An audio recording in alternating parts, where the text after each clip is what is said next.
It's been years, but to many Americans it feels like yesterday. The terrorist attacks on September 11, 2001 have left an indelible mark on the nation, the world, and close to home in our communities. Up next on Campus Conversations, we look back on the lasting impacts of 9/11.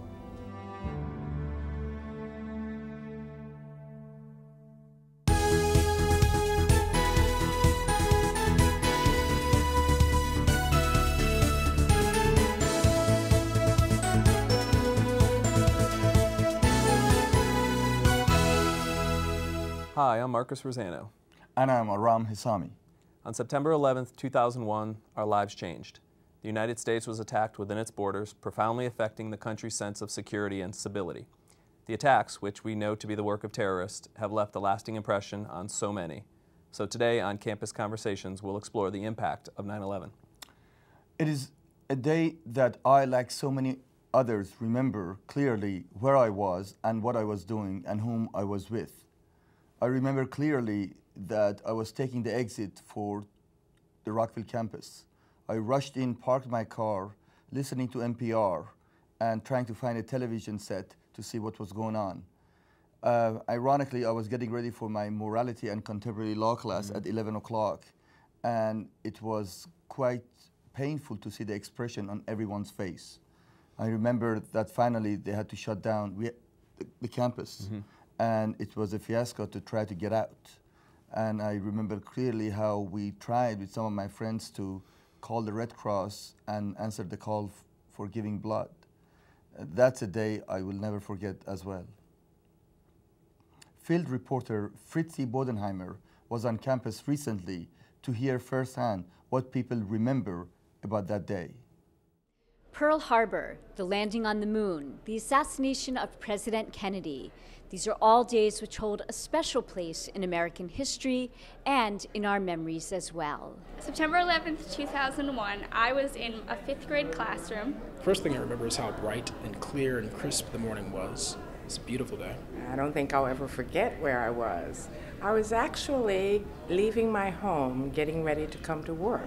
I was 11 years old. I was in 6th grade in a math class. I was in 7th grade and we were going to lunch and we were told that there was a bomb in our school, so we didn't know what was going on until parents came to pick up kids from school. I was in my 8th grade class, science class. In a high school class. I was in Sri Lanka at that time. That time I was in Japan. I was in Washington, D.C. I was at home. I worked the late shift that day, which means I had to be into work at 10:30. I was back in Cameroon then, and back there, everything that happens everywhere else shows up on the news. And my principal came into my classroom and whispered something in my teacher's ear, and then she got this flushed look on her face. I was working in my office.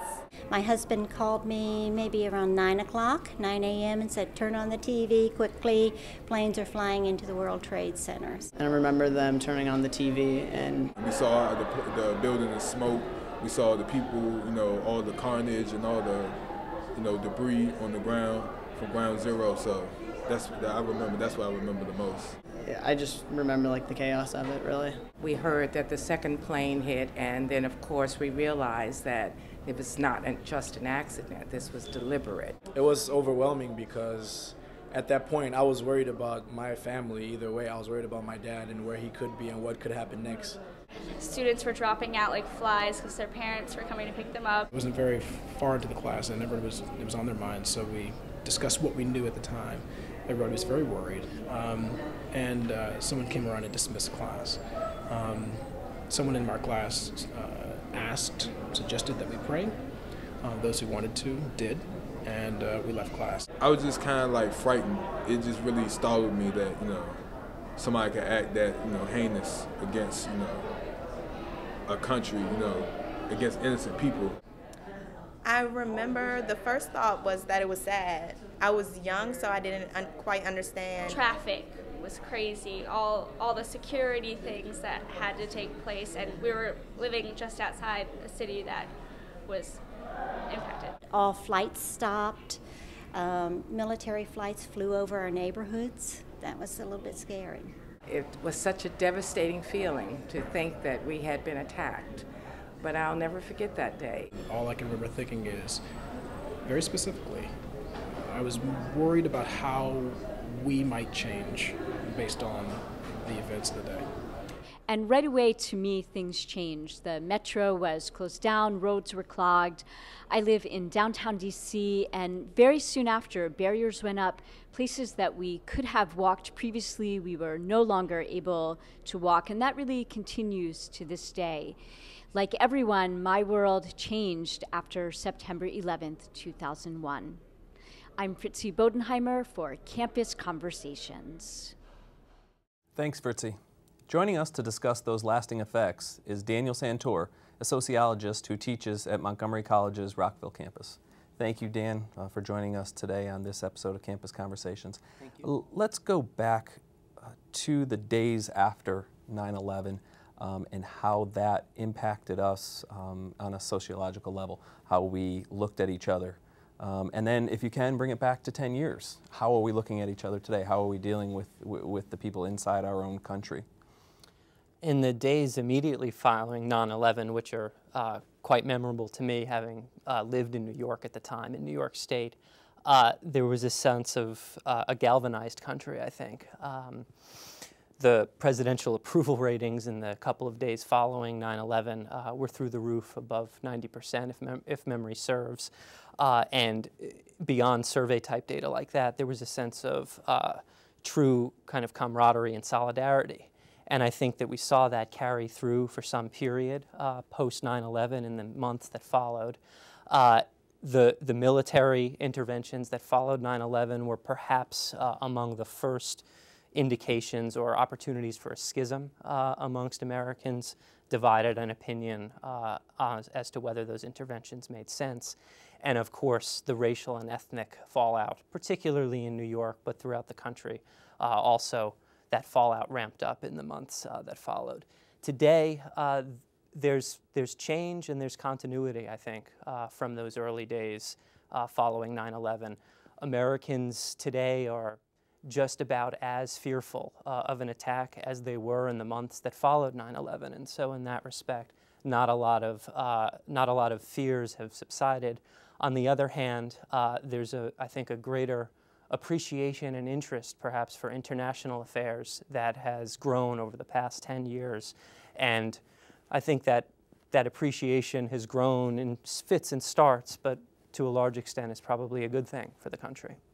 It's a decade since then. And as a sociologist, do you think we as a society have improved, we're better off today going through this experience, or have we come out of it or dealing with it in a worse way? Well, I think that it depends on how you measure a good outcome for the country. If one way to look at a good outcome for the country is the citizenry's increased awareness and interest in global affairs, then I think that by some measures that's increased. If, on the other hand, you look at, say, the quality of relations between the United States and other countries, the quality of relations within the United States, there's several indicators that would suggest that the quality of that particular measure is not as high as we would hope. So what you're saying is, you said that it would galvanize us as a society, and it did. You know, I mean, we became patriotic in an instant, but at the same time, it polarized so deeply, and it still does. So how is there, I guess it wouldn't be a balance. How does, those things are coming together at this time, and it's almost like they're working against each other as two very, very powerful forces. The force of 9/11 certainly galvanized and then also works to separate. And I think you would find that most world historical events operate in a similar manner. I mean, there was a tremendous galvanizing of Americans to some extent, but at the expense of Mideastern Americans, at the expense of those who were perceived to be Arab Americans. You know, you answered my question looking at the country as a whole, and the, I should say, international relations aspect of this. What I really wanted to for you to discuss was actually our communities and America as a whole, our society. Certainly we're more vigilant, and you refer to that, but the question is, are we more compassionate? Are we more thoughtful? Are we more caring? That's the... And it's a very good question. I think one of the interesting things that we know, and we know this from survey after survey that take place with everyday Americans in communities, is that we in America have generally a fairly tolerant attitude toward individuals of various descents, and this stretches beyond simply Muslim Americans versus non-Muslim Americans. There's tolerance at the level of individuals. But then when we broaden and ask people in communities about, well, what do you make of, say, Islam as a religion, and what do you make of a particular country of descent, that's where I think that compassion perhaps lowers a little bit, and we have our backs up perhaps a bit more than in the individual relations in communities, where on a day-to-day basis you see the faces, you get to know the people, and that fosters certainly, I think, a lot more compassion and empathy when you see those faces in communities on a day-to-day basis. Whether that compassion has increased greatly since 9/11 is harder to say. Do you think, as a whole, it's a decade, again, I want to remember, if you compare this, for example, with the ghost of Vietnam that we had to deal with for 30 or 4 years, since maybe Bosnia was the starting point to get over this thing, and Gulf War, take one. But do you think we're still struggling with this as a society? Absolutely. We are still struggling with 9/11 as a society. And that can be told anecdotally in classes when we ask students about whether or not they still feel the relics of fear getting on an airplane, or worries in dealing with people on a more everyday basis. And we're struggling with it. We're struggling with it as survivors of this event. The diagnoses of post-traumatic stress disorder, for instance, in New York State have skyrocketed amongst those who have experienced that event. And now, of course, that's a localized population in New York who were right next door to the event. But throughout the country, we are still struggling with it, for certain. Do you think that there is such a term as closure? Because we have problems now where, okay, Osama bin Laden is dead, but does that mean that there's closure? And then I'll ask this to you because you're a political science professor as well. But there's also a war going on in Afghanistan, and these are all direct results from the events of 9/11. Now, is there ever going to be closure in a sense of the word? If there is such a thing as closure, I don't know that it will apply to 9/11 or really to any geopolitical event of importance. We have a media industry that depends to a large extent on the continued discussion and analysis of these issues. There are financial interests as well as legitimate political interests in keeping that dialogue going. I don't know that closure is around the corner in that kind of landscape. Yeah, let me build on this. You know, it's hard because we have never had an experience like this. Pearl Harbor is was the last time someone attacked U.S. mainland. But other countries, citizenry go through this in the Palestinian, in the Gaza, Syria now, Egypt. We're not, as Americans, we feel secure and we're set, so it's much harder to deal with. Even European countries, Spain or even England, they're used to some level of this type of terrorist activities, and that's quite a change for us. I agree. There is I guess we live in what's called the post-9/11 world. I mean, there's new vocabulary that we have. I guess when we say a post-9/11 world, what does that mean to you, and where is it going to go? I mean, do we have to get on buses and look around all the time? I mean, this is what we're actually living for a day, and they ask us to be vigilant, as we've spoken. But is the post-9/11 world going to continue in your opinion? Well, we live in a post-9/11 world, and that means vigilance. It means some expected tolerance of surveillance and of being under the eye of enforcement authorities. Whether it will continue, I see no reason that it won't continue, because I think it's become common wisdom that it's the cost of doing business in America at the present day. If you want to use public transit, if you want to use the services that America offers, the cost of doing that is to have this heightened type of concern about if you see something, say something, as the slogan goes. Okay. Well, we're going to have to take a break, but Dan, I want to thank you for being here. We're going to take a break, but before we do, we'll hear more from the Montgomery College community about how they think 9/11 has impacted us. Stay with us. You're watching Campus Conversations. Everyone's world changed on that day. I've noticed personally that things are different, and it's not for the wrong reasons. It's for basically the reasons of people trying to be secure of themselves and assure their safety. September 11th changed a ton with security, with entering and exiting the country. It changes the way we look at the world to remember that we can be attacked here and that there are enemies. So I think it did change things a lot. I believe the world has changed, the way people view each other. It created a whole new stereotype. Stereotypes have been influenced a lot, and some people don't feel as secure, and some people feel like they're being treated differently for the wrong reasons. We had to think about security and safety in a different way that we never had to think about it before. I was scared of like what's going to happen to not me as a Muslim, me as an American, because I wasn't wearing a scarf, so I didn't see myself as any different. And it wasn't until I think like a couple years ago that I like fully comprehended, oh, so people see me differently. I think we're all aware of the presence of people wanting to do us harm.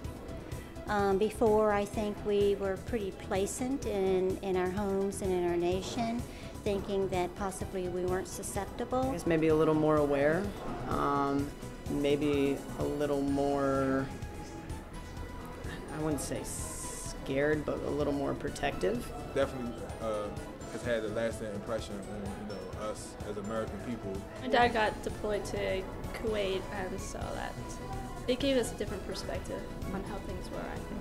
Regardless of where you are and what you're doing, you're affected by what happened on that day.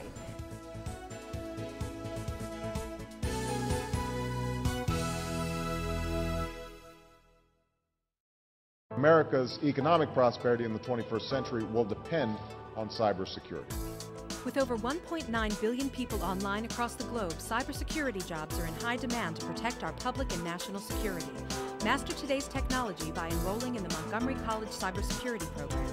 We prepare entry-level computer technicians with expertise to enter the workforce or transfer credits for advanced degree opportunities. Apply today. Montgomery College, endless possibilities.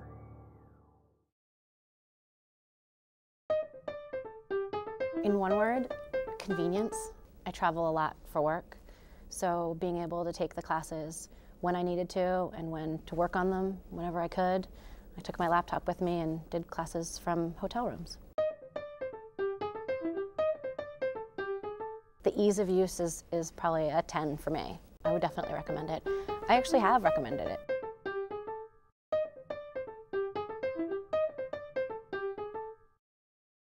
Whether you're a recent high school graduate, career-changing adult, or seeking professional or personal development, Montgomery College has what you're looking for.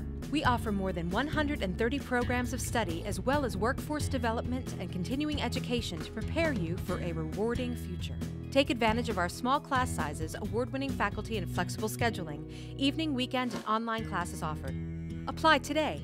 Montgomery College, endless possibilities. 240-567-5000. The reality is that there are very strong career opportunities in networking and technology. It doesn't matter if you're a woman, if you're a man, what culture you're from. It's more the value that you bring to the table.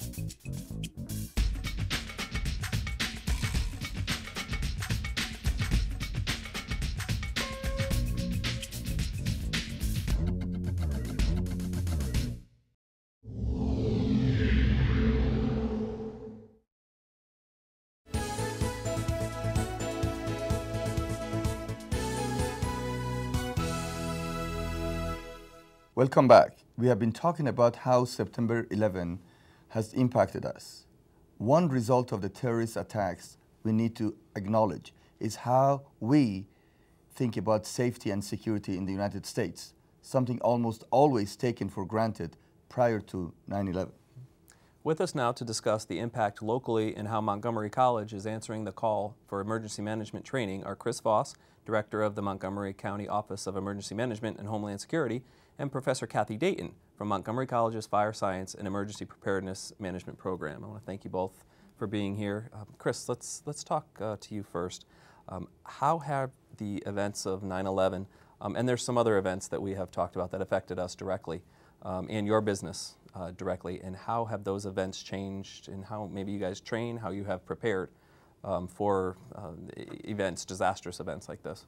Yeah, there really are a few events that happened. Certainly 9/11 was probably the biggest of all of them, but many people remember obviously before 9/11 the Columbine incident that had a significant impact.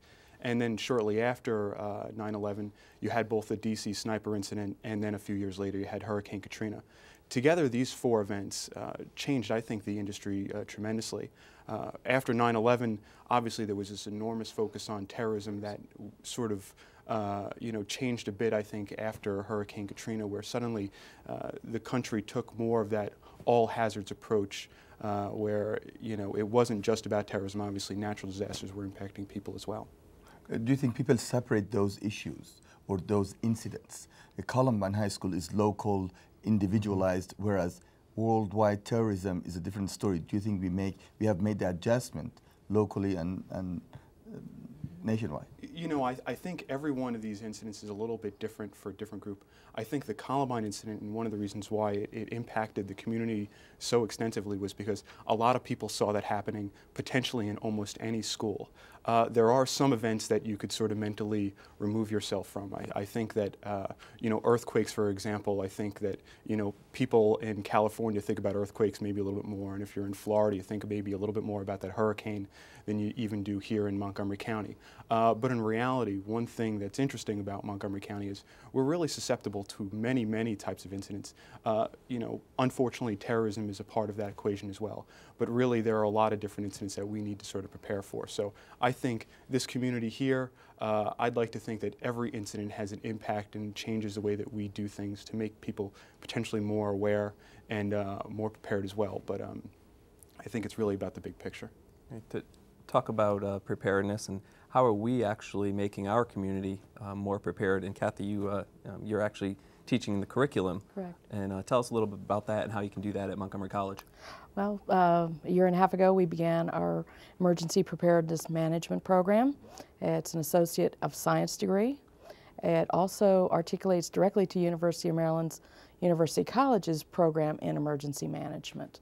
In the emergency management curriculum, we do talk about the all hazards approach, and we talk about all the different aspects of preparedness. We also teach Homeland Security, an introduction to the topic, and Chris teaches that for us.